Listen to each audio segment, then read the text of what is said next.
Hey guys, welcome to the Constitution class, episode 30. We're going to be discussing amendments 4 through 8 today. It's about 2:30. If you want to jump ahead to when class actually is going to start, it's going to start in about a half an hour. So if you want to jump ahead to about the 30-minute mark, that's when the class will start. So other than that, we're just going to let people filter in. So I'm seeing a few eyeballs come in. Hello, everybody.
Hey, Stephanie, good to see you. How are you?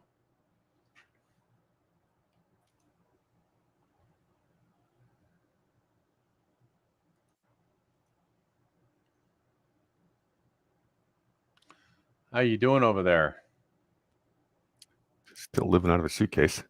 Oh, I'm sorry. I was talking to Stephanie. Stephanie is in the chat. Well, I'll be in there in a second. If I can get this angle better. Camping with the family. Very nice. Where are you guys camping?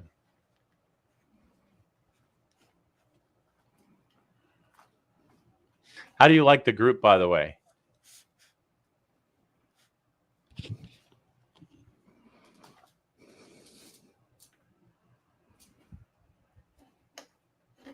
What's going on, bud?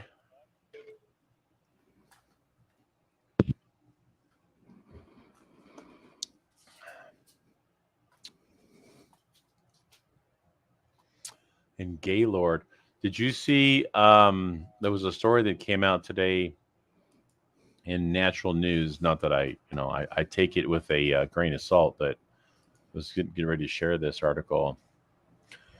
Oh, Stephanie, you're welcome. You bring a lot. What's going on there, Darren?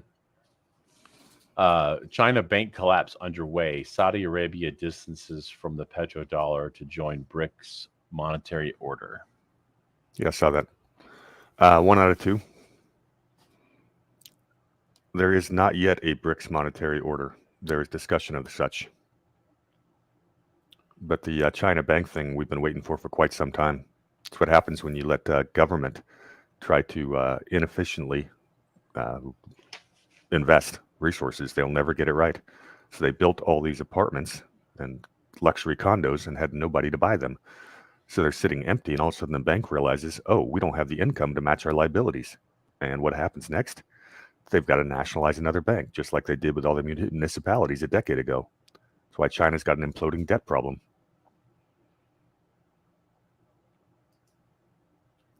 And we'll talk about more of this on Monday, but they also have a huge demographic time bomb. Oh, I know that. Apparently the one-child policy was not a good idea. No, it was not a good idea. Have you seen all the statistical ramifications of it? I have not, but I know it's not good. Well, the number I'll drop it on you today. We have an estimate that over the next decade and a half, or maybe 2 decades, they're going to lose about 500 million in population. That sounds right. You have a retiring baby boom population, and they didn't have an echo boom like we did in America. Well, and there's their one child policy, which was predominantly male, um, did not serve them well. No, it did not. What do you think? We had Chinese families. It was so important to get a male. They were throwing their little girl babies in the river. Mm-hmm. Yeah, Darren. Do you ever see the video or there's a couple websites with the bridges to nowhere? They're building roads and bridges out to the desert just for the sake of building it. And that's the old economist joke. Chinese GDP. They take 1,000 workers, have them spend an entire day digging a hole, and the next day they're going to send the same 100 workers out there and put the dirt back into the hole, and they're going to measure that as 2 days of GDP growth. It's an old economist joke, so you don't have to laugh out loud, but it's true. You can never trust the numbers there. Now, demographically, Darren, we're unique in the world because, for whatever it's worth, we have millennials. Almost every other country after their baby boom, and they all happened over about a 20-year period, starting period. But you had this big generation, then a smaller one, and we had the echo, and then a smaller one. They went big, small, small, small, and that is a problem. You combine that with the fact that the natural demographics of moving people from rural to urban is always going to reduce birth rates. Simply, when you live on the farm, you need more kids. When you live in the city, you can't afford more kids. It's kind of the natural way of things. So these people worrying about population, exploding, these Malthusian morons, they don't understand basic math or the human experience. I should probably save this for Monday, huh, Ron? No, it's fine. We don't have a large audience here anyway, so it's not like it's not like you're spoiling anything. There's only 12 people watching. Yeah, I was just going to show up on Monday, and you're going to be dropping all these facts on me. I'm going to wait. No, nah. How you doing today, buddy? I'm doing okay, man. I'm doing okay. Just doing okay. I had I wasn't really doing well yesterday, and I'm still probably, if truth be told, I'm probably not doing very well. But yesterday I was so out of sorts that, and I'm embarrassed to admit this, but I will. I literally got in my car and drove away with the gas thing still connected to my car. I've done it at least once in the last few years, so it's not just you. Yeah, it's your first senior moment, Ron. Welcome to the club. Not a senior moment. I'm just not all there. I pulled mine off the whatever the disconnect thing. The hose broke off from the pump. Mm-hmm. Same thing. I had to pay for that. Well, they filed a claim on my insurance, so. Did you actually drive off, or did you go back and talk to him? No, I went back and talked to him. No, so you caught it right away. Well, it's kind of hard not to notice. Yeah, I didn't. Thanks, Colt. No, I feel very young today. I got my 2 hours of exercise in today. Ate healthy. I feel like $1 million, which is only worth about $750,000 these days. So, why else were you not feeling good yesterday? Just because of the gas pump? No, not none that I want to talk about on there. Fair enough. Little FYI, I've got to leave probably no later than 10 till, maybe quarter till. Why don't we make quarter till? Okay. Unfortunately, I got traffic to deal with and a deadline I cannot miss. All good. Mm-hmm.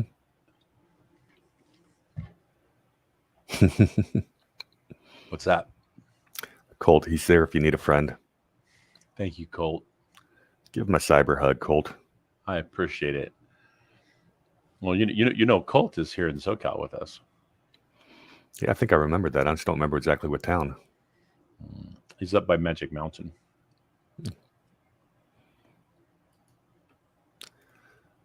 I remember when that area was first starting to develop, Northridge. Mm-hmm. Yeah, it grew up fast. I was like, they started really doing their development in the mid-90s. Yeah, Santa Clarita. I knew that, Colt. I just was not going to reveal it, but if you want to reveal it, that's all you, bro. I remember right after January 6th, everyone was all paranoid about doxing yourself on the internet. And I tell people I'm from San Diego. They go, "Don't dox yourself." I go, "Yeah, I'm the only hamster in all of San Diego. They're not going to find me from that information. If they want me that bad, they'll just trace my IP address."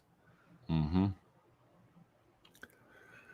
So, Colt, do you remember when up in Santa Clarita they built the when they built the first OG's pizza, OG stuffed pizza, and then became a no, it was stuffed pizza that which became OG's pizza. Yeah, I did some consulting on that deal. I knew the owners. I was probably 97. Jeez. I remember OG's. I remember when it was there was an OG's pizza down in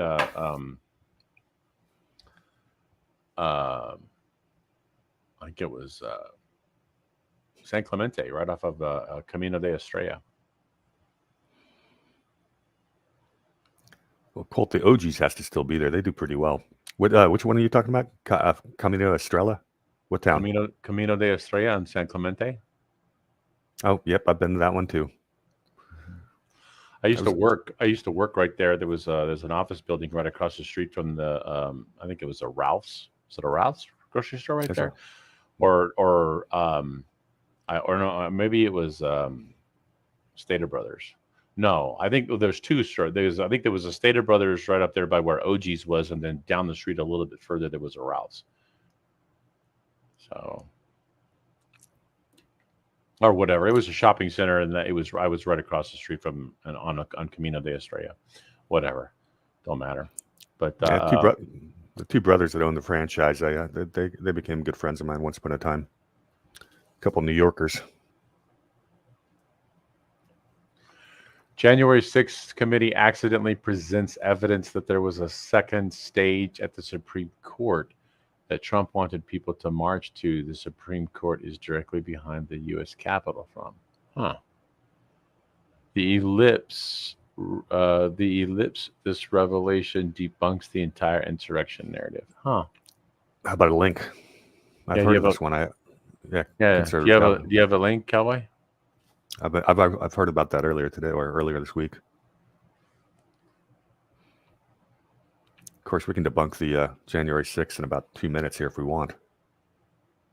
Was it an insurrection? Ron, when was the last time you went to an insurrection and didn't carry a firearm? Never. There you go. I was I was in DC on the 6th, but it was I wasn't anywhere close to the Capitol. I actually I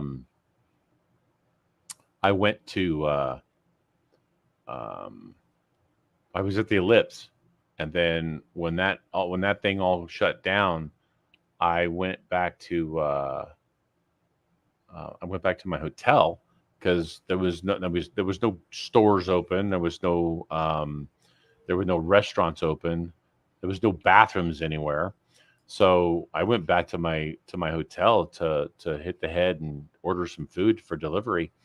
And when my food was being delivered, I got several phone calls with like, "Hey, shots fired at the Capitol." I'm like, "Yeah, right. I ain't going down there." One shot. Well, I'm just saying that was the report. The report was shots fired at the Capitol, and then all of a sudden, I mean, it was just constant sirens for for 3 hours, just sirens everywhere. Oh, let's see here. 1 second. Mr. Gibbs.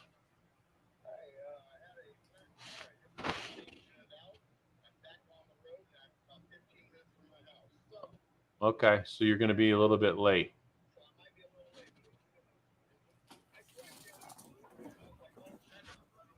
All right. Well, we'll hold the fort down for you. Is there anything else? Anything you want us to talk about? Oh, maybe.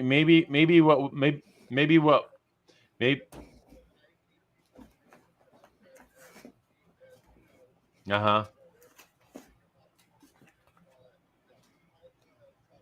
Okay. Well, what I'll do is I'll pull up the Constitution and we'll Warhamster and I'll go over. We'll just read the 1 through 4, we'll read the amendments. We'll read the 4th, 5th, 6th, and 7th Amendment, 8th.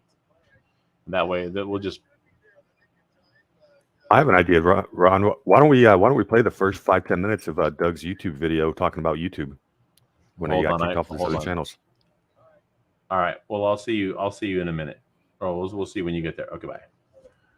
So I couldn't hear. He was talking to me in one ear, and you were talking to me in the other, and I didn't hear what you were saying. So what were you saying?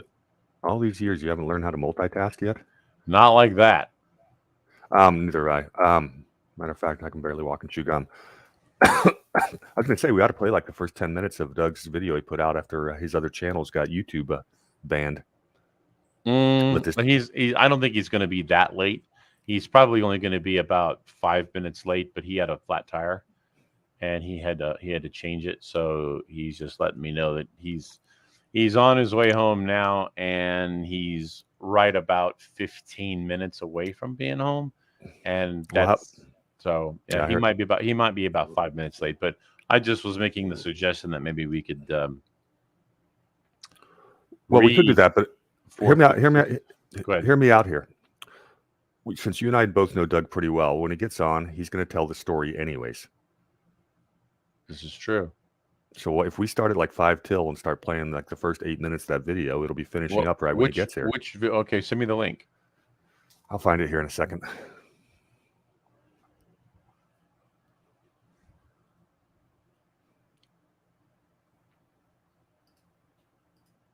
I'm just going to forward you the email.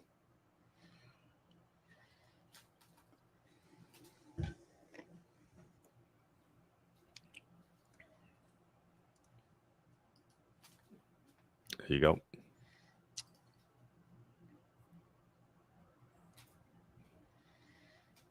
Dude, that email from YouTube banned me from adding this video. So you want me to play this on YouTube and risk it getting banned? No, it's the first part of it's him talking about how he got banned on YouTube. And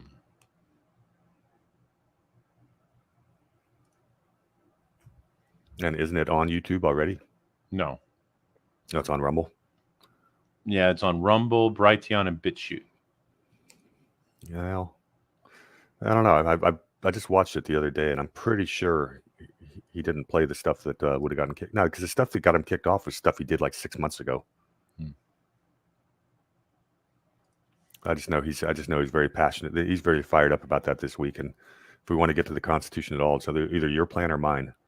Because if he gets here 5 minutes late and spends his 10 or 15 minutes talking about YouTube, we'll barely get to the Constitution, and I got to leave early, and I'll miss all the good stuff. It's all about. I kind of agree with Darren. Let's just chat. Cool. What do you guys want to talk about? Why don't we let the chat pick the subject today? Hey, Kelly. Question pertaining to the recent ruling on the presidential executive orders being unconstitutional. Does it affect all executive orders or just the current orders after the ruling? I'm not even sure what you're talking about, Kelly. Yeah, she's talking about DACA. Basically, the way they ruled on it, not only was Trump unable to overturn DACA, but then DACA never should have been allowed in the first place. I believe that's right. Give me a thumbs up on that, Kelly, if that's what you're talking about. Okay. But it brings up an interesting question. You know, we talk about how the Supreme Court can't legislate from the bench. You know, where in the Constitution does it say that the president can make executive orders and legislate from the Oval Office? Well, it can't. How does that affect devolution? Well, devolution is the continuity of government. It's basically a government that is being run ex parte from the government to protect the government. But an executive order, by definition, is that legislating? Is that any different than the EPA rulemaking? I mean, as I understand it, the continuity of government program was legislation that was done quite a long time ago. Let me look this up. Let me look up continuity of government. Yeah, it's still the same concept, though. The EPA was created with despite the fact that it's unconstitutional in the first place. What did go through the legislative process, what the Supreme Court ruled, is they don't have the ability to legislate and make rules. Congress has to actually vote on the rules. Same way can an executive order. If you want something done, does it need Congress? Okay, so continuity of government encompasses many aspects of the legislative process, from the way the legislature is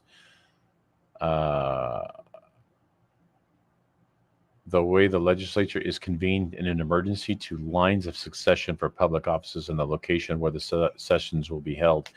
The authority to do many of these things resides in a state's constitution. Guide to continuity of government from FEMA. This would probably be a little bit more. I want to know where it originated. Executive orders are only meant to organize the executive office, not to create law. Exactly, Stephanie. However, do they overstep those bounds? I agree, Colt. Yeah. It was a Cold War thing. It was designed, and that's what I'm trying to find. Where do you guys know where it came from? I mean, was it something that was legislated in, or was it something that was put in by executive fiat? Was it what is it? Because FEMA is just a government agency. What's Tracy talking about? Is this the new format? I've only looked at the chat and YouTube. Is there another one that's been hidden from me? I'm not really sure what you're talking about, Tracy. We don't want to be lame. So I can either look at the chat or look at the live stream. Oh, are you? Well, wait a second, Tracy. Are you looking at it on your phone? Because if you're looking at it on your phone, that might be an app issue with the phone. Okay. All right. Yeah. There you go. We'll blame that on user error. But she gets a pass. One of these days, I need to go meet Tracy. Well, I'll tell you what, we ought to invite everybody to go hang out with us and have a beer at the victory party. It's going to be at your house, right, Ron? Uh-huh. When we restore the Republic. Mm-hmm. Well, I need to connect Tracy and Jennifer. Jennifer, she's probably going to show up today. Jennifer is my friend who also lives in Norco. Oh. Okay, Conservative Cowboy, I agree with you on that part of the argument. Yay, victory party. My follow-up question is, do the executive orders overstep the bounds?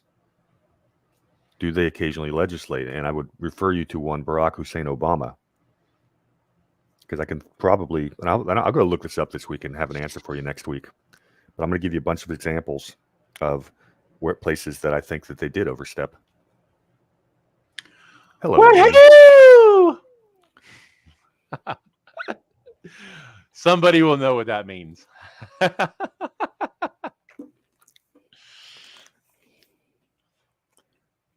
That's an inside joke between Amy and I.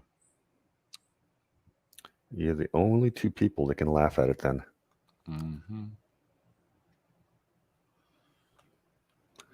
Amy is one of my closest confidants. I love her dearly. Darren wants us to come to Philadelphia. Do politicians have bonds like teachers and elected school board members? That's a good question. Some. I don't think on the federal level. Now I feel left out, Amy. Amy and I have history. I've actually stayed at Amy's house. Yes, I know, because I got to talk to her for 2 hours that night while you were. No. Was I there? When you had your surgery. Oh, I didn't. I forgot that. I forgot. Yeah, you called me up, and you're on. They had give you some pretty nice little painkillers. You called me up, and you lasted about 2 minutes, and handed the phone to Amy, and Amy and I just chatted for 2 hours. That's funny. I forgot that. Well, you weren't awake for it. Well, yeah, exactly. Hello, Monica.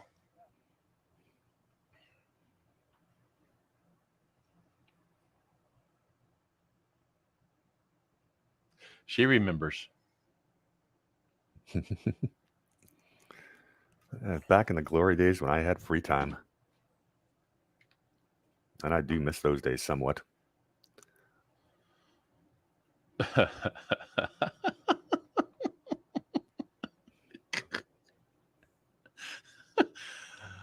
Oh, that's funny. You gonna share? Yeah, I'm going to share. Hold on.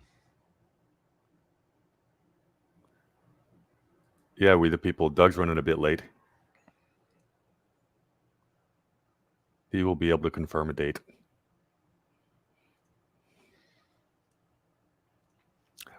Not cold. I actually need to have my free time taken away. That's There good you to be gainfully employed.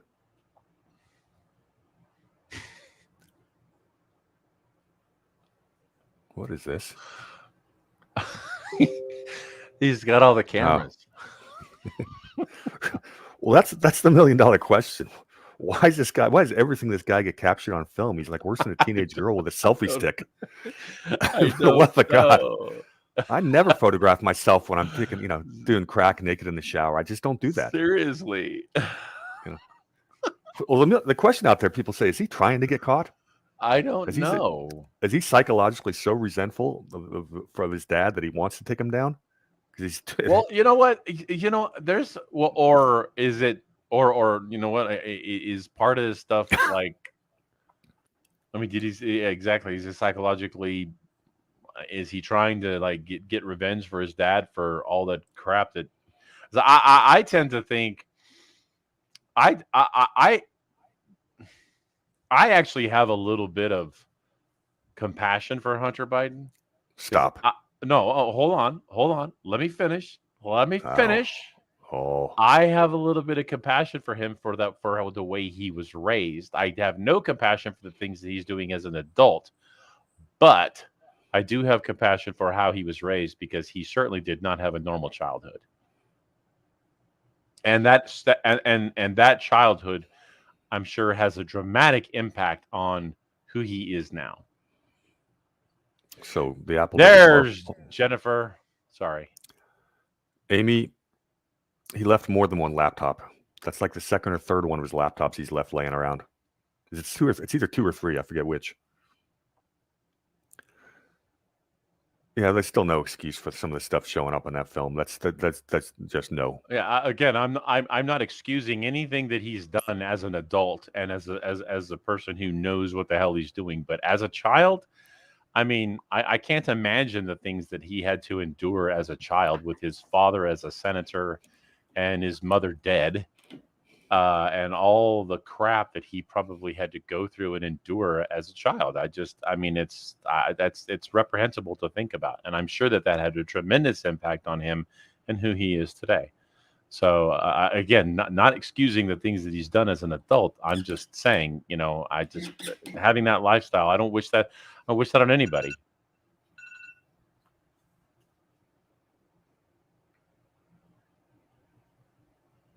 Hey, I just got a new follower on Truth Social. I think I'm up to like 5 now.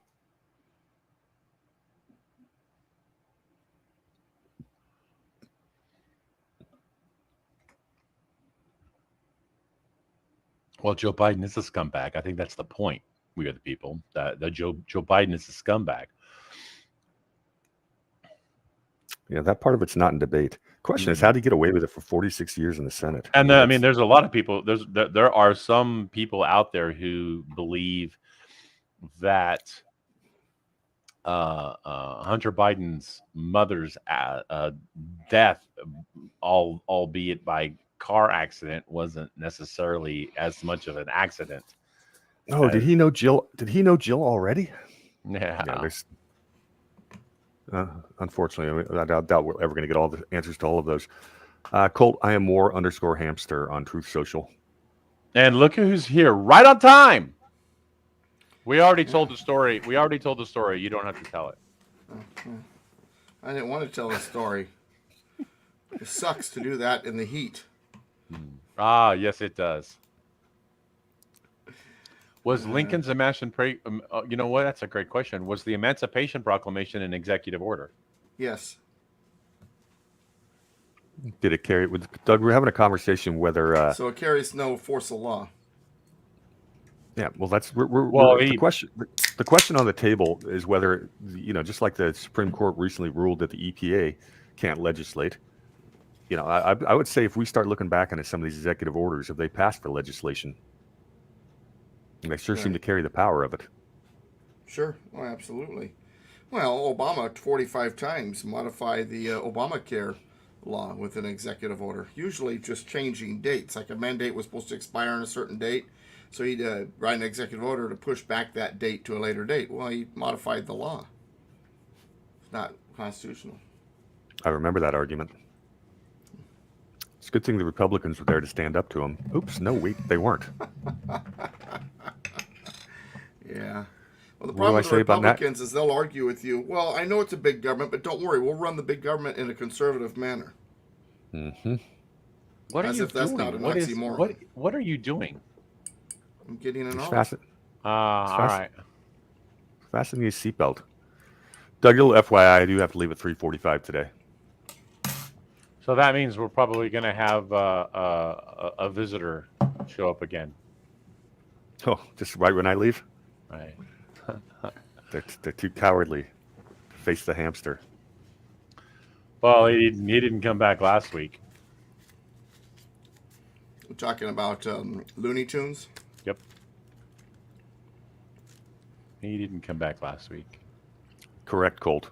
And I actually, the guy who I told you that I had the debate with, I actually posted the link and invited him to come on, and told him the time and everything, and he didn't show.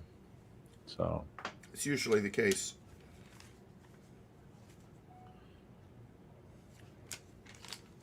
All right, hi everybody. Mr. Constitution Douglas V. Gibbs here. I not only made it on time after changing a tire, I even washed my hands in the sink before I came in here and grabbed a Dr. Pepper and olives. So I got here a lot earlier than I thought I would after having to mess around with changing a tire. The good news is I know how to change a tire. The bad news is I own a truck and those tires are much heavier than what's on the car. All right. Would you like us to cry for you a little bit? No, I don't really give a crap what you think. You must no, be. And I don't want to eat cheese with that wine either. You must be an Angel fan. Because I know how to change a tire rather than just stealing it like a dog. No, because you know how to. No, because you know how to cry. Oh, jeez. Well, I know Padre fans are crying right now. Why, they just go on a losing streak? Wow. I don't pay attention to the National League, really, unless the Dodgers lose. The Padres were actually up by a game about 3 weeks ago, and now they're down by 8 games. So yeah, that'll happen when you lose 3 out of 4 to the team you're chasing. Yeah. But we get Fernando Tatis Jr. back in a couple weeks, and then the season starts. So to be over 500 at this point in time, we've exceeded expectations. We also have so much pitching depth. Sports fans. Did you hear what he said? When we get Tatis back? Now, sports fans are funny creatures. They think they're on the team. Hey, I refer to the Dodgers as we too. So I know we all do it. I do it too. It's a funny thing. As if I'm out there on the field or something. It's hilarious. Well, we do the same thing with politics. You say, "Oh, we got to take the House in November," and next thing you know, the Republicans won, but we didn't win anything. Stephanie, Doug is spicy tonight. Hey, man, I just had to change a tire on the road while it's hot out. And if that don't make you spicy for a little while, I don't know what will. There you go, Jen. And that is true. I will tell you from Jennifer rides dirt bikes with the best of men. Yeah, she says, I don't watch sports, I do them. I used to, then I got old, fat, and ugly. So, all right, and one last comment from this chat room about sports, and then we'll get going here. So We the People says, my favorite team is the L.A. Chargers. I've never heard of them. I know of a San Diego Chargers. I think they're supposed to be in L.A. How about Justin Herbert? Actually, I think Justin Herbert is quite a find. Chargers did good there. He's quite the quarterback. Unfortunately, the ownership is so bad that even with a great team, the Chargers never have a chance. Just a little FYI, I joined the, we had a giant party. We had a bonfire. We burned all of our San Diego Chargers gear. And probably a few $100,000 worth of Chargers jerseys all got burned that day. You can't blame the Chargers because that they were operating in a facility that should have been demolished 30 years ago. This is from the guy whose team plays at Dodger Stadium. I'm just. It's the I third can't listen oldest. to not- It's the third oldest park in the majors. Yeah, and what's older? Isn't Dodger Stadium older or pretty darn close? Yeah, but they kept it up. Well, the stadium wasn't the problem. The owner was the problem. They wanted to sell their luxury boxes. Yeah, see, you guys missed and the they whole point of everything. Yeah, Chargers moved to but LA. It didn't work. It ticked off fans. They can't get new fans. Only the Raiders can move from city to city and actually get a larger fan base out of it. well, that's because every big city has gangsters. Are we supposed to talk about the Constitution? Yeah, let's get to work here. We're Why did 7 you have minutes to in. bring We the? haven't done Why did you have to bring the anything. Raiders into this conversation? Yeah. Oh my God! Yeah, Makes well, me- I need to go take a shower now. Yeah, last time I was with Warhamster here, who was it? The Padres and who was it on TV? The Padres and who? Oh God, I don't remember. It was last I a think it whole was week like ago. the probably. Padres and the Giants. And I asked him, I said, when did MLB start playing high school sports? Yeah, and it was just as funny then as it was now. Yeah, hilarious. Anyway, all right. Are executive orders constitutional? Executive orders are not constitutional. Executive orders have one of two functions. They're either a proclamation or instructions to the executive branch on how to execute a law or how to carry out a law that is on the books. For example, when Donald Trump issued his travel ban, that was actually in relation to the, I want to say 1952, Walter McCarran Act, I think it was the name of it, which basically was a law that said if the national security demands such, an executive order can temporarily ban travel from certain countries. There is a law on the books that gave him the authority. Somehow the court still found it unconstitutional because they're idiots. As for proclamations, the Emancipation Proclamation, Thanksgiving Proclamation, Reagan's proclamation for a National Day of Prayer, those are all executive orders, but they're proclamations. They have no force of law. When the National Day of Prayer, for example, was proclaimed, doesn't mean that you by law have to pray. It's a proclamation. It's an executive order. It has no force of law. It's just a proclamation saying we oughta. Do federal politicians have bonds? I don't know the answer to that. We the people, it's a good question, and I wonder. Probably, I would say probably, but I don't know for sure. My lens is looking a little blurry there. That's a little better. So that's that. Let's see. On top of that, Doug, the federal government is meant to primarily deal with outside of the county. You mean country? Yeah, he corrects it. Yeah, exactly. External issues primarily, or disputes between the states, or things that have to do with the union. That's going to make the union better. God, that camera's driving me nuts. So when we talk about the Bill of Rights, and I just got in a big argument yesterday over the Bill of Rights with somebody, and another constitutionalist actually, because this person holds to the incorporation doctrine. And Warhamster, if ever you want to chime in at any point, you're welcome to, because you've definitely been doing some research on this. When it comes to the original intent of the Bill of Rights, and if you read the preamble to the Bill of Rights, it says so. The purpose of the Bill of Rights was to prevent the misconstruction or abuse of its powers, the federal government. And it's not to say that these rights that are enumerated can be stomped on by states. It's that the language used regarding these rights apply to the federal government. In other words, just because the Second Amendment doesn't apply technically to the states, it applies to the federal government, shall not be infringed. That language applies to the federal government. That's not saying that the states can stomp all of your gun rights. You still have gun rights, and they're not supposed to stomp on them. But shall not be infringed. That language in that amendment applies to the federal government, not to the states. States do have certain leeway to make some laws. When I talked about this with a gentleman yesterday, he says, "Oh, so you think the states can do away with the right to have a trial and the right to a jury and the right to..." Well, no. I'm not saying that. I'm saying that the language in the Constitution doesn't apply to them, but those are still our rights. And the state governments can't stomp on those rights either. But the state constitution, number one, is supposed to have language on each of those. And if not, then it's up to us. It's between us and our state. Let's make sure they aren't stomping our rights. They're our rights.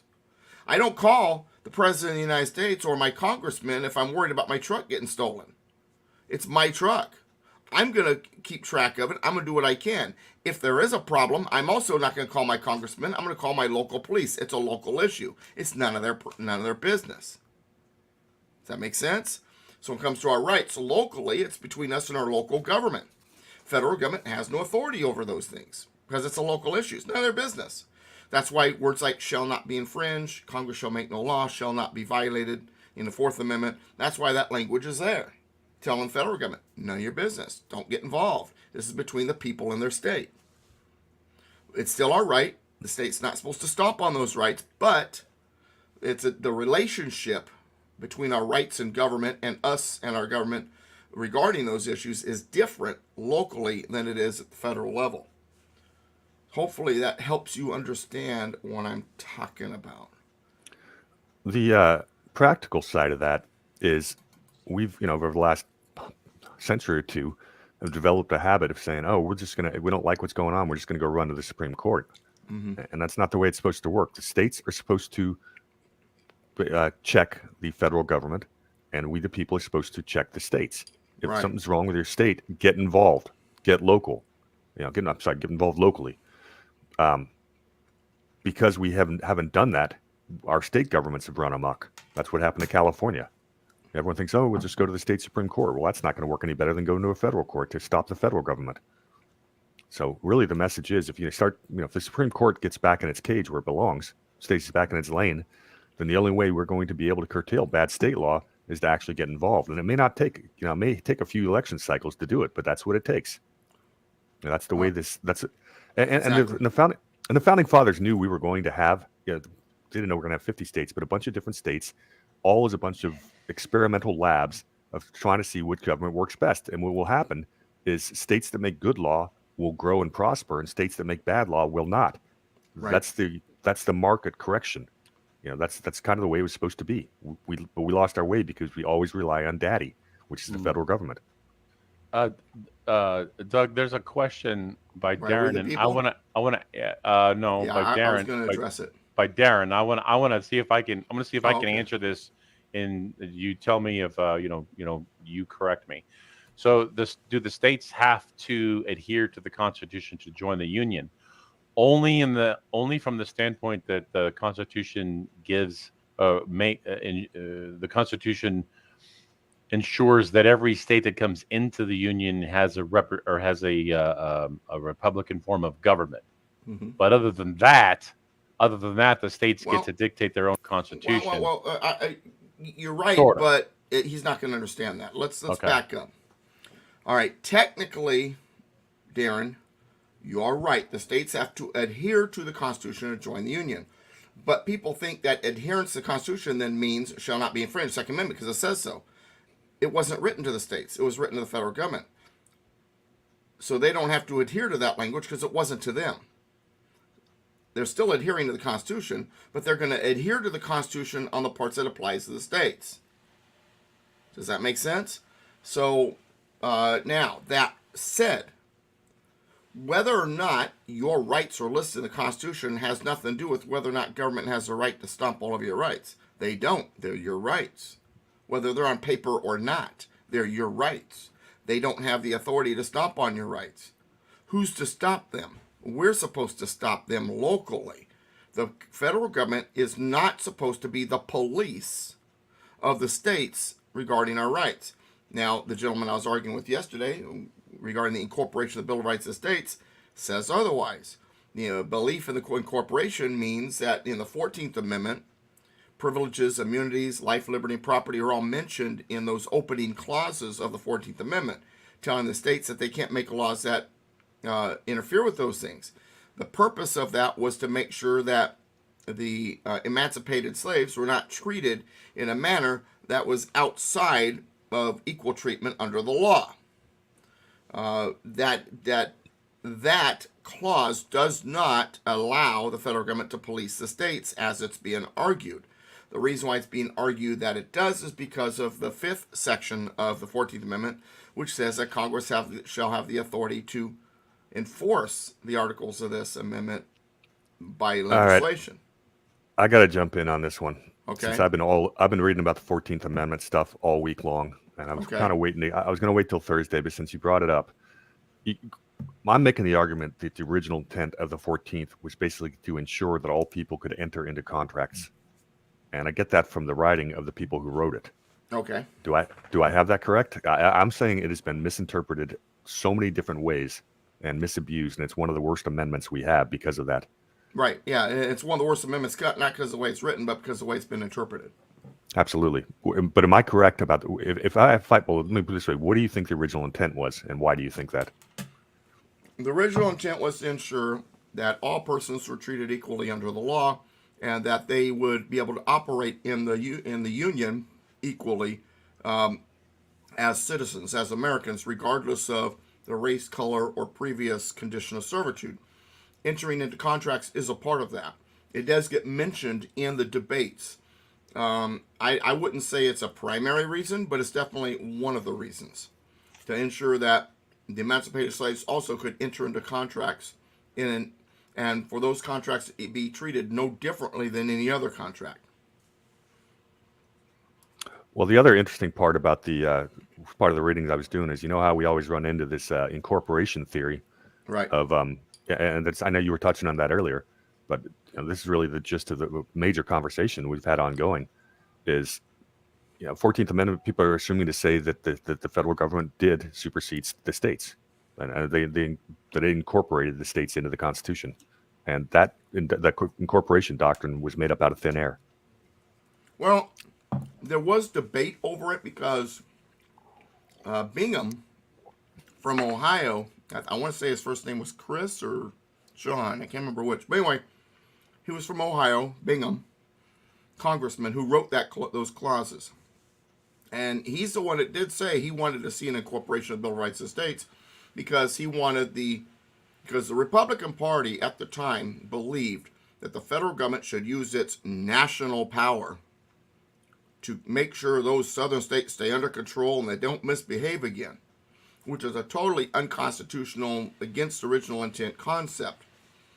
There were enough Republicans and what few Democrats were there that argued against that and said, no, while, yeah, they were wrong, yeah, we need to make laws that make sure that those states that seceded need to adhere to the rules of the Union. We're not here to punish them with big government and to slam government down their throat. That's not right. We can't do it that way. And when it comes to Bill of Rights, it's, those issues are still a state issue, and it's up to the states to decide. So what it wound up erupting was a debate over it. And as that debate emerged, and it was, from what I read, fairly even. It was a tough one.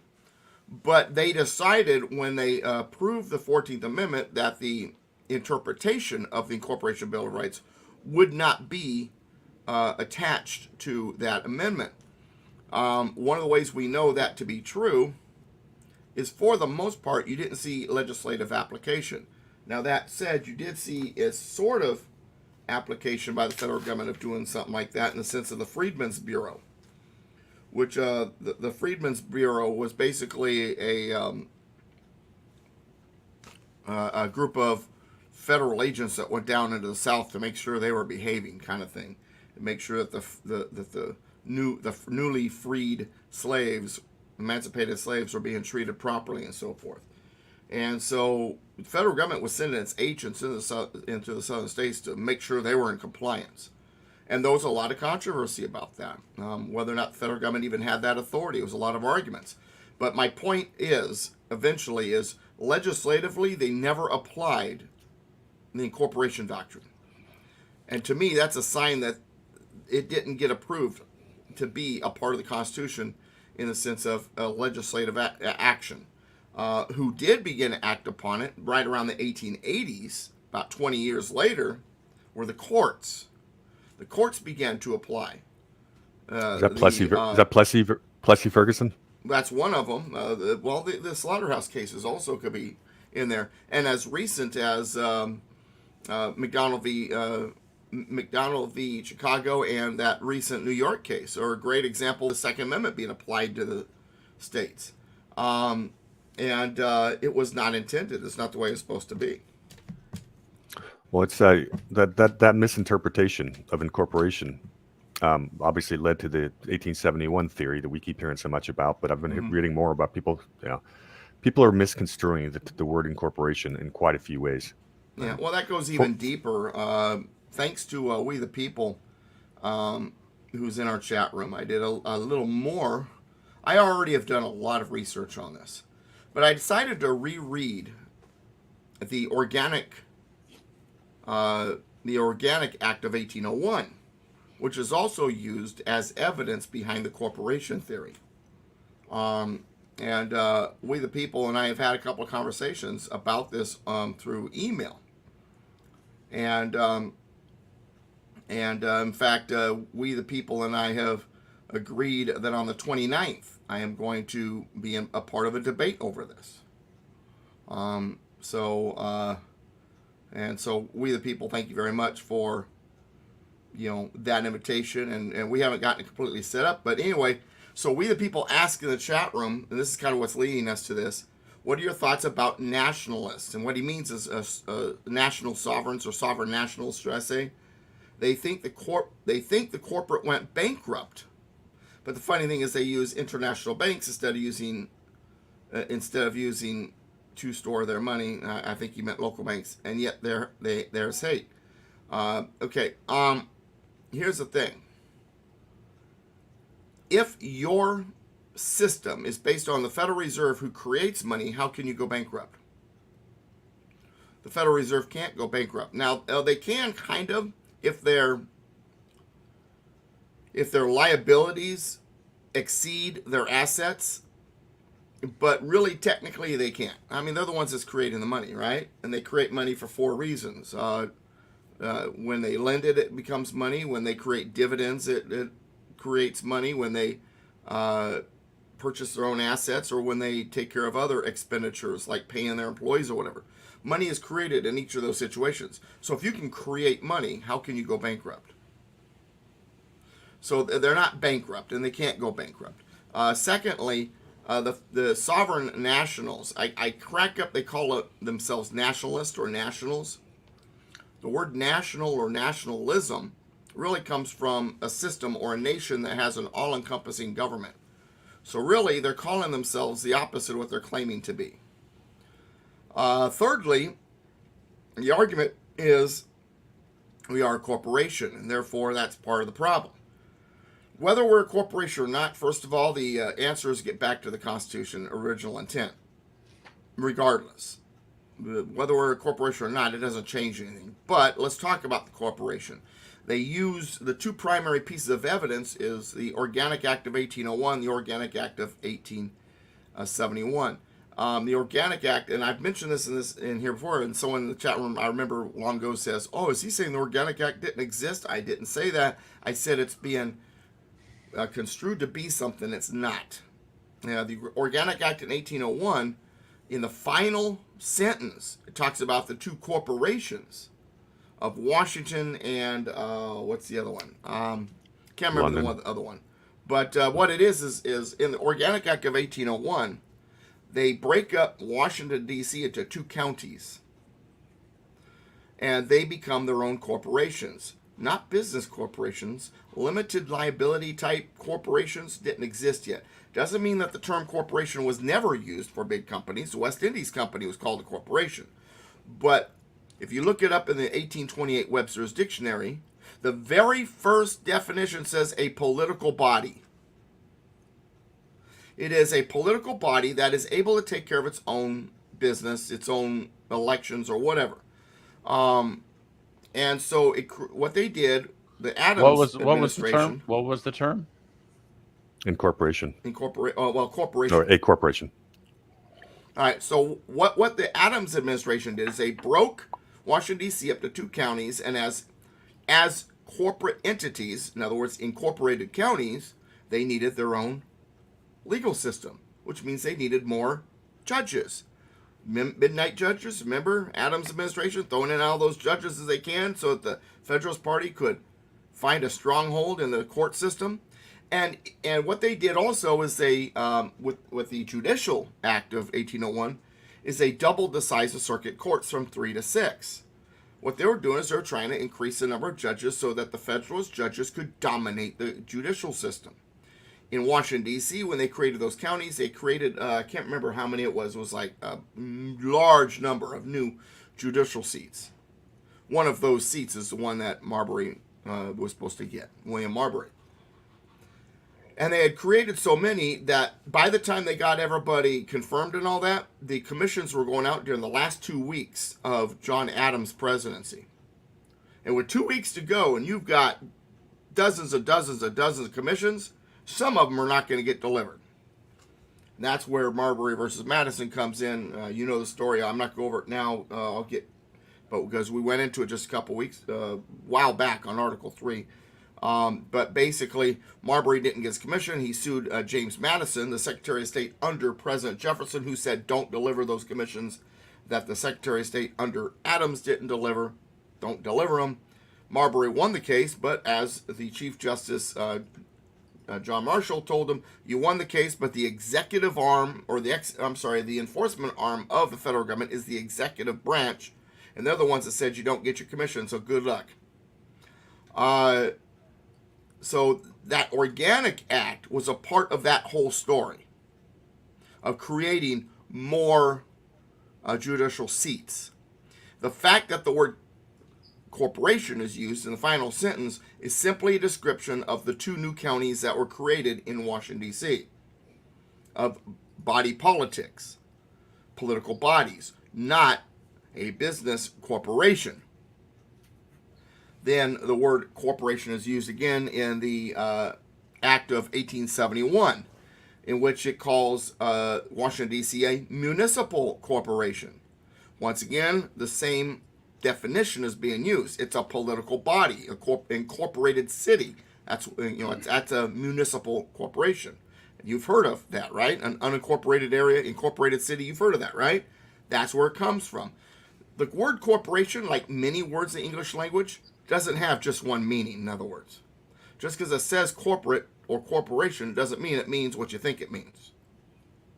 And so that's my thought on all of that. That said, we're not only are we not a corporation, but sovereign nationals believe the best way to fix our system is to remove yourself from the system. And then when the system collapses, then those who remove themselves, the sovereign nationals, can then pick up the pieces and reform it into the right system. That's like saying, this truck is out of control. I need to jump out of it and stand in front of it. That way when it crashes, then I can fix it. How about you stay inside the vehicle and hit the brakes? Wouldn't that be a better idea? Just a thought. So that's my thinking about what you have to say, we the people. And this is just a touch of, I'm sure, what we're going to talk about on the 29th when we get that debate going. I still need the details on that, we the people, because there's a lot of people who want to view that. And from what I understand, it's going to, or hear it. I don't know if it's going to be viewed or heard, but nonetheless, it's to be online. So I will need you to email me all that info eventually. All right. Warhamster, thank you for putting that in the chat room. Corporation, noun, a body politic or corporate formed and authorized by law to act as a single person, a society having the capacity of transacting business as an individual. The previous definition talks about how it was between a mayor and alderman of cities, the head and fellows of a college, the dean and chapter of a cathedral church, stockholders of a bank or insurance company. Right, yeah, that's in there too. Now, doesn't say anything about a federal government. All right. There is another definition in there somewhere where in that same dictionary where it does refer to the West Indies Company as a corporation. So that doesn't mean that the word corporation wasn't used for businesses, but it was used for business because they were a group formed and authorized by law to act as a single person. But this idea of these big bad corporations and these, they got the limited liability and da da da da da, that did exist back then, but it was the merchants. They went by different names. Some of them call themselves corporations. Some of them call themselves other things. That's always existed, but the way we think of it today really didn't exist. The big bad corporations, the way it is today, and that's what we're trying. This is what the United States is trying to. Oh, one last thing. And Alan Myers did the research on this one. When he told me this, it cracked me up. Whenever I talk about the United States not being a corporation, usually the response when I say that is, well, then Doug, if the United States is not a corporation, how come they're listed on Dun and Bradstreet? And Alan Myers says, well, I did the research. There is a USA Inc., but it's a telecommunications company. Yeah, and I up until a month ago, I still had a Bloomberg terminal on my desk, and I looked up all those things. Plus, whether you could trade a birth certificate or a social security number as a security, none of that exists. If it existed, it would be on Bloomberg, or pretty likely, and I couldn't find it. As for you out there wondering why I'm eating olives as you watch me, that's what happens when you don't get a chance to get breakfast or lunch. All right. I'm eating on the way to San Juan Capistrano. That's all I got to say. Okay, so did we answer all the questions? I think so.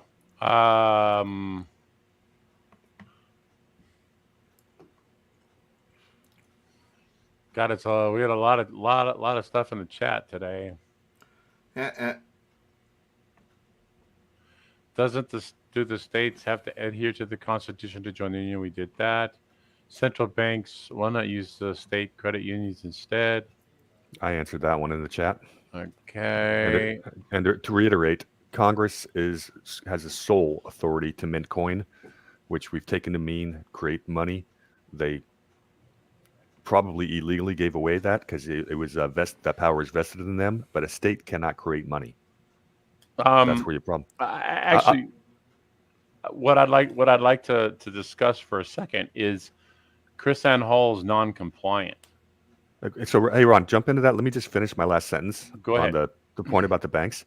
One of the reasons that they were able to fool the people into the need for the Federal Reserve is because you had all these regional banks or local and state banks were basically lending out more money than they had deposits. They were creating bank runs. And the same people, that met on Jekyll Island to create the Federal Reserve said, hey, we screwed everything up. Let us come in and fix it. That's the true story of how they sold the Federal Reserve. 100%. And they were the same people that were actually putting news articles in the press saying how they didn't want it. I mean, the big banks were openly advocating how they didn't want this Federal Reserve Act. That was they didn't want it, and so it was a reverse psychology thing. Being well, if the big banks don't want this, then it must be good. But the solution really is to the bank problem. Before we move on, it's he who controls the supply of money is what really matters. And if we had a responsible political body that could control that supply, we'd solve a lot of things. We haven't found that responsible body yet, and that's why we've had monetary problems throughout human's history. There have been some good periods of time for a long. I mean, tally sticks worked for 500 or 600 years. Not to go too deep, Ron. Let's not jump into decentralization, but I know you're going to want to go there. That's part of the actual solution. We'll go there later because that's a rabbit hole. Yeah. All right. Before you go on, also, Ron, we the people asked Doug, can you start your own republic if you buy land, write your own constitution, and have your own citizenship? Only if that piece of property isn't already claimed by an existing body politic. Tell you what, you and I are about to look into Mars before China gets it. Oh, Elon's already got it. Well, there are some who believe that Mars has already been colonized. That would explain a lot of human behavior. All right, go ahead and bring up non-compliant, which is Well, I was just, Chris Ann Hall, which I've met her. I had her as a speaker at one of my events a few years ago. I was just say it's I watched it last week and I thought it was fantastic from the standpoint of how she talked about federal power, and she used the analogy of a stolen car. I thought that was a very, very succinct argument that it was extremely easily digestible. So anyway, I can't encourage enough for people to watch non-compliant. It is fantastic and absolutely worth your time. And if you watch that, it will only make everything that we talk about here even that much more crisp, and give you give maybe even cause you to have some more questions, to some intelligent questions to ask. D-Dog, I was wondering where you were. I was actually thinking about that earlier today. I'm like, well, where the heck has D-Dog been? Glad you joined us. Now that D-Dog is here, we can start on the Fourth Amendment. Let's do it. No, I'm kidding. We weren't waiting for you. But Chris Ann Hall, she's one of the few constitutionalists out there where that I have come across where, I mean, totally just gets it. The only thing I think we kind of run into a little bit on is I can't remember the exact details. It's not that she's against it as much as John Birch or Eagle Forum, but she has not necessarily thrown her hat in full support for an Article 5 convention. And oops, sorry, doggy. I kicked my dog accidentally.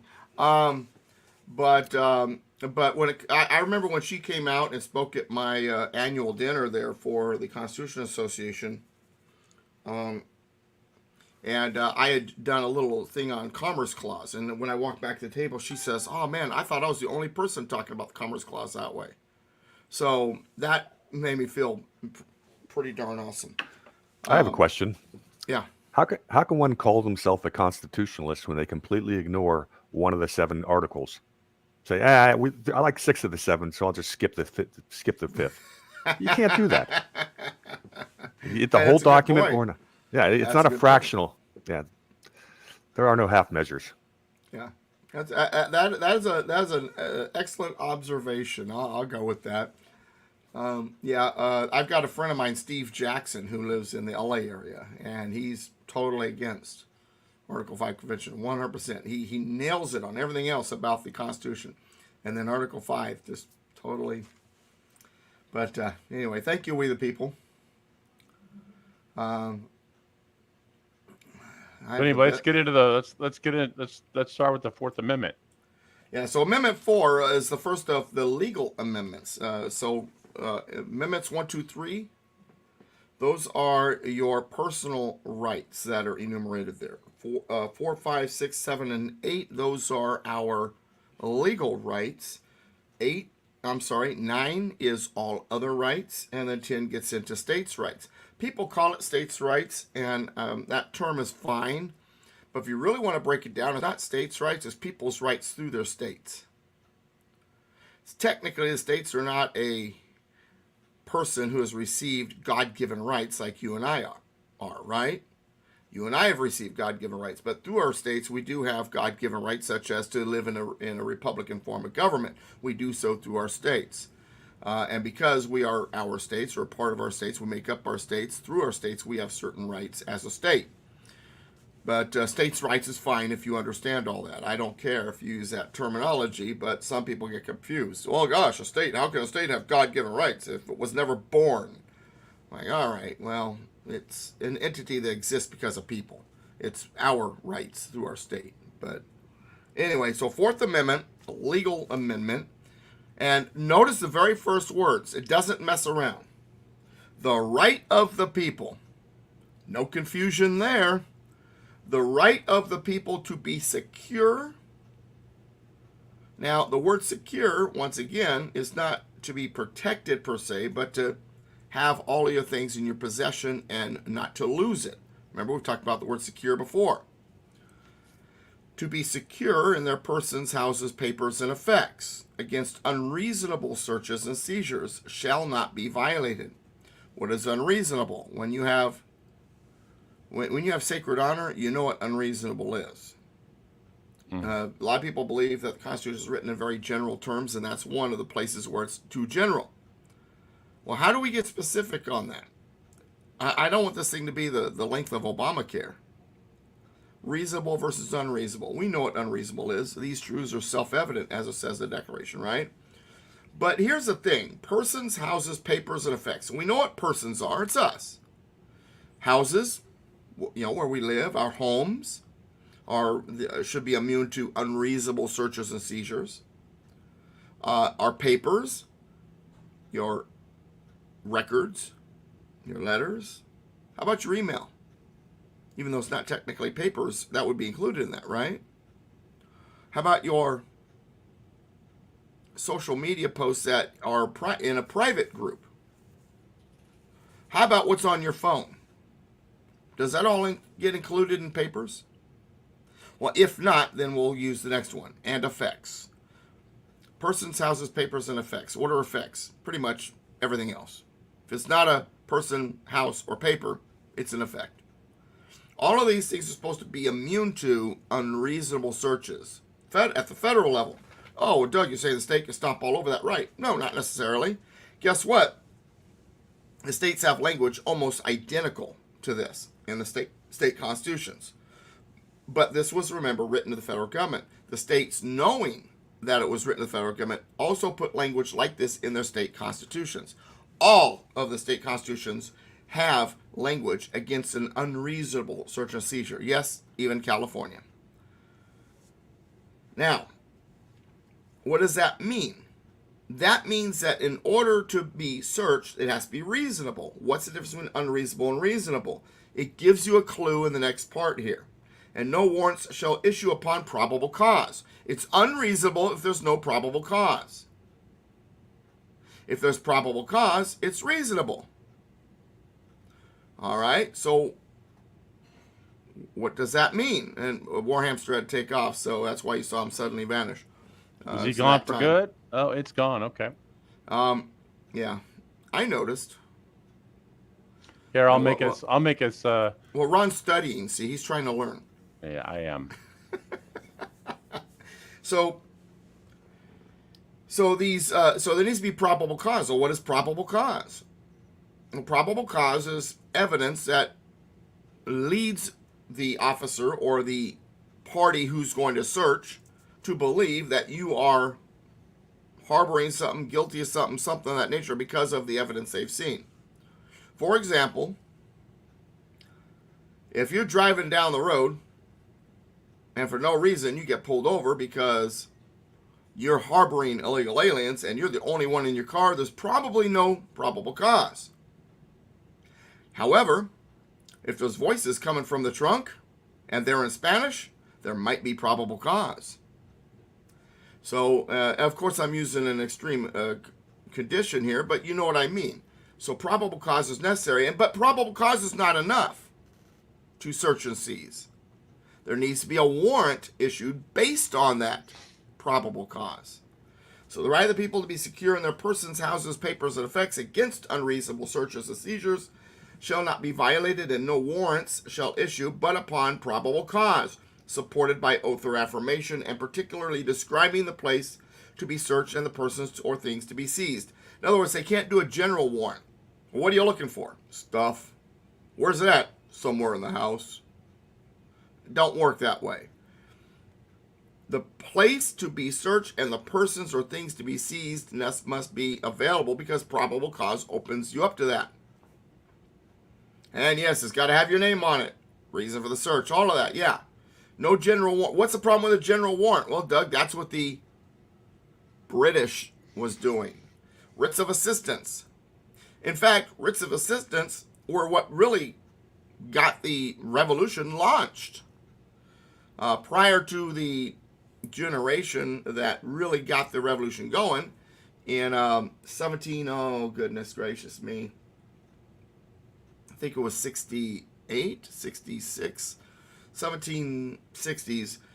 James Otis was a British appointed governor over a certain region, and he resigned because the British government was requiring him to perform writs of assistance, general warrants. We don't know what they've got, but they've got something, and the soldiers can search their homes for it. But James O's like, I'm not gonna enforce that. It wound up going to court, and he said in court, hey, this is not only wrong, this is the kind of thing that brings about revolutions. A man's house is his castle. What was interesting about that speech is there was a 25-year-old by the name of John Adams in the audience paying attention. And it's got him going. It stirred him up. Later on in life, Adams would say that the revolution began before the first shots were fired. They were in the hearts and the minds of the colonists. And he was referring specifically and partly to that speech by James Otis. So the Founding Fathers understood the dangers of general warrants. They wanted them to be specific. Would the conservative cowboys asking, would that mean that New York stop and frisk would be unconstitutional? Depends on the state constitution. Remember, this applies to the federal government. If the state constitution has language exactly like this, yeah, it would be unconstitutional. It depends on how the language is in their constitution. And to be honest with you, though I've read all of the state constitutions, and I do remember that this type of language is in all of them. I don't remember the exact language in the New York Constitution or whether or not it's been changed since last time I read it. So that's my best answer I can give you. Sorry. I know a lot of things about a lot of things, but every word of every state constitution isn't quite there yet. All right. So that's the Fourth Amendment. Didn't take long, but it's very important stuff. Mm-hmm. Any questions from you, Mr. Ron? Well, no, not from me. Well, the only question that I think conservative cowboys is a good question, but again, it's the one thing that I have learned is that it's difficult to. It's sometimes how do I say this? I used to believe that the federal constitution trumped everything, and it has been it does, a learning. But it depends on where the authorities lie. Right, but I mean, when I came to the realization that the federal constitution only really truly governed the federal government, that the states actually got to do their own things, that was a bitter pill to swallow. So it was that goes to Colt Browning's question. Yeah. So how do we know when amendments in the Bill of Rights, except 10, apply to states and not just the feds? Well, the answer is easy. They all apply to the federal government. None of them apply to the states. However, the states do have language in their state constitution that's similar to these. So they apply to states because they made sure they did in their own state constitutions. Now, there are places where it's been deemed to also apply to the states because of the language. For example, the very beginning of Amendment 6 says, in all criminal prosecutions. And there's been those that have interpreted that to mean all, meaning city, state, county, state, federal. And what they're referring to is all federal prosecution, criminal prosecutions. That said, once again, the language in these amendments was so good and so important that the states used that language in their own state constitutions. The state constitution for California, for example, when it comes to the Fourth Amendment, there's the difference is maybe 2 or 3 words. Some of these amendments, though, they do a little bit differently because they know it's their authority and they want to leave themselves the ability to make certain laws that are necessary. In the case of guns, only 49 states have language that mirror or is like at all Second Amendment. California has no language whatsoever. Now, that said, California does have a clause that says that you have a right to protect yourself. It just doesn't say anything about you having a right to protect yourself with a gun. So yeah, so state constitutions sometimes have slight variations, and that's okay. They can. And it's a hard pill for people to swallow sometimes, because we live in a world where the states feel like they're just as dangerous as the federal government. but they're closer to us. We should have control of them. If we don't, we're not doing our job. That's my feeling. Anyway. Okay. All right. Are we going to be able to get through these these amendments before in the next few minutes? I think we can get through most of 5. I don't know if we'll get through all of it. We'll see. Okay. But we won't get 6, 7, or 8 for sure. Okay. So no person shall be held to answer for a capital or otherwise infamous crime. All right. So what's a capital crime? That is a crime in which the penalty is death. Infamous crime is, I love if you look it up, it says what is an infamous crime, and the dictionary will say a crime that is something in infamy.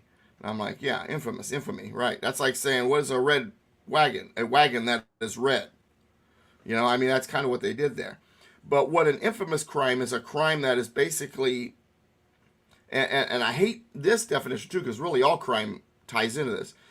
A crime that was established through the use of deceit, like extortion, like embezzlement, like bribery, and so forth.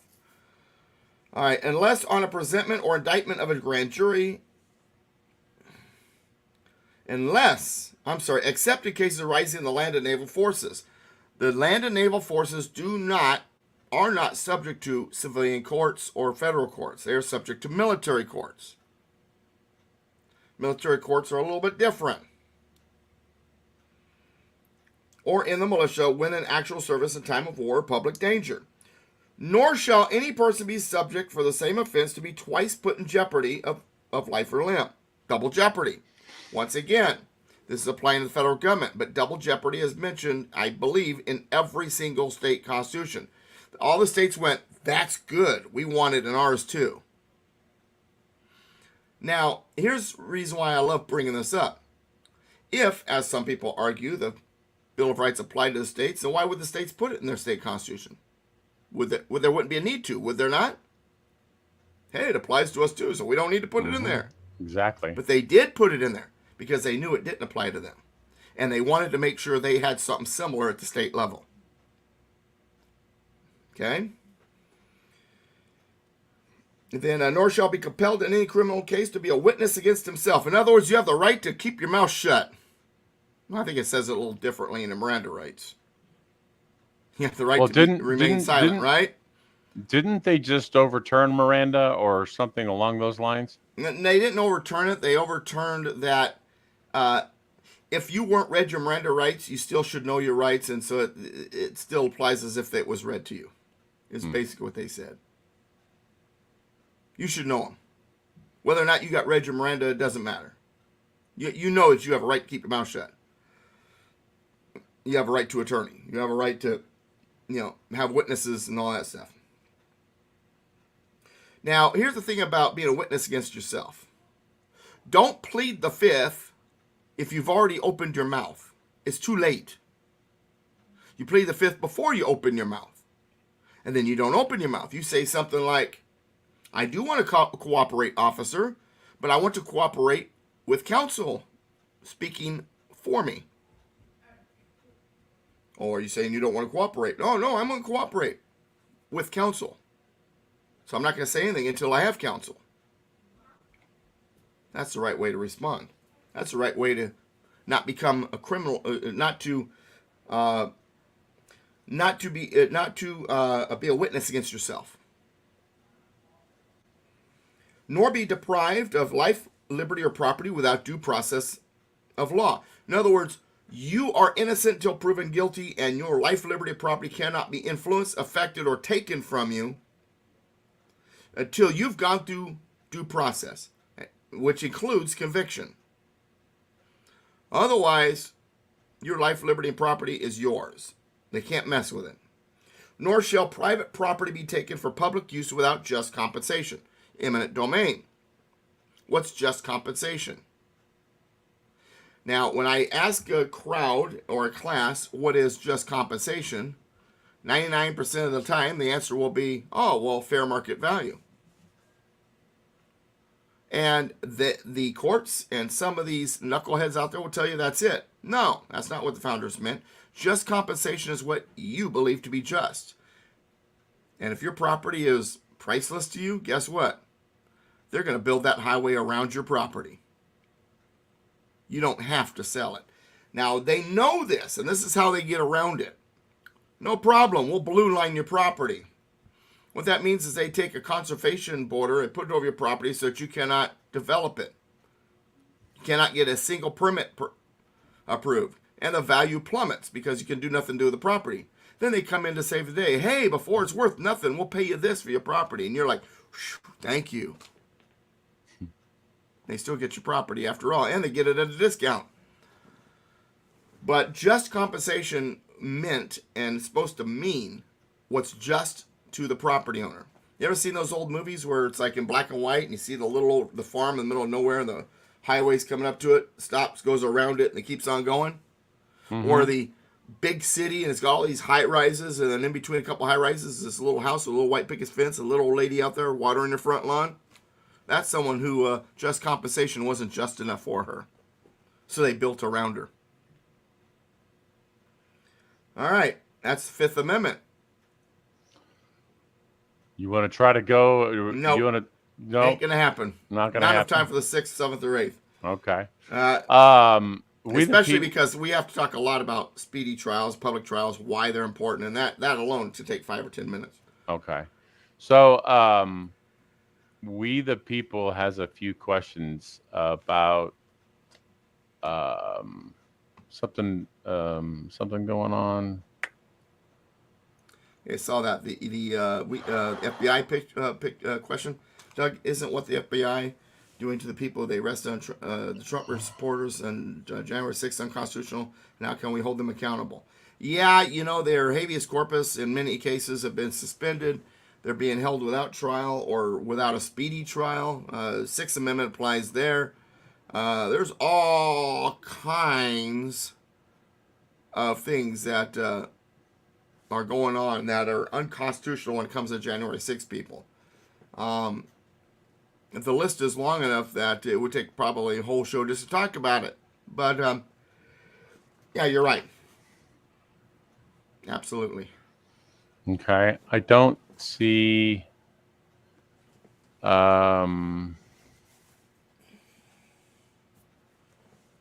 let's see. Oh man, you stupid the dog. The FBI doesn't have a charter. Jen, what are they doing in Norco?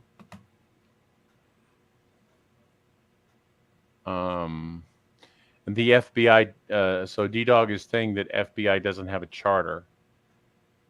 Meaning what? That there's no there's no found. I don't understand what that means. D-Dog. The FBI doesn't have a charter. Do you know what he means? No, I don't. Conservative Cowboy says, whatever research has studied is Constitution's contract law to federal government. The states is from the states. Yes, the states are parties to the contract, or compact is the term that James Madison used. It's a contract, and when it comes to contract law, it's either in the contract or it's not. And if you heard me a moment say, oh, you stupid dog, I have my 2 dogs in here, and one of them decided to pass gas. Mm-hmm. And it is not pleasant in here at the moment, so I'm glad the show's over.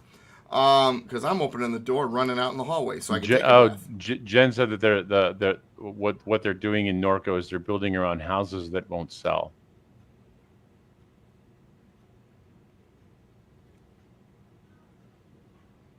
So, interesting. Anyway, all right. Well, it is 4:00.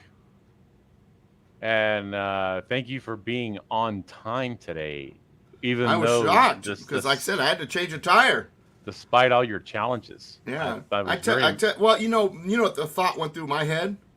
I'm running early. Of course I have a flat tire. It's your luck. Murphy's Law, man. Damn right. Yeah, but... I'm going to look at the old tire. I'm going to take it in tomorrow morning and have the tire fixed. I saw a screw. I think that's what did it. But the thing is, I used to be a truck driver, so I check all my tires before I start driving. And they looked fine when I left Fallbrook. And then suddenly I've got someone next to me, while they're driving, pointing at my tire. So I pull over, and that thing's almost completely flat. and I got to go over Ortega tonight. So I pulled over. Yeah, you want to make sure that your tires are square for that Yeah. because there is no shoulder. Yeah, exactly. So I pulled into a parking lot, changed out my tire, got back on the road, and it's funny. It was like 15 minutes from my house. And I called Ron and let him know what was going on. So just to give him a warning. But turned out I was fast enough that. So, but anyway, yeah. Awesome. Such is life. Such is life. Yeah. Well, thank you there, Mr. Gibbs. And we will look forward to continuing this conversation next week for Double Dogs, your tire is screwed. Yeah. For amendments 6 and 7 and 8. 6, 7, and 8. So, excellent. Well, drive safe to San Juan Capistrano. Thank you, sir. We'll see you guys next week. All right, guys. We'll see you next week. Thanks, everybody.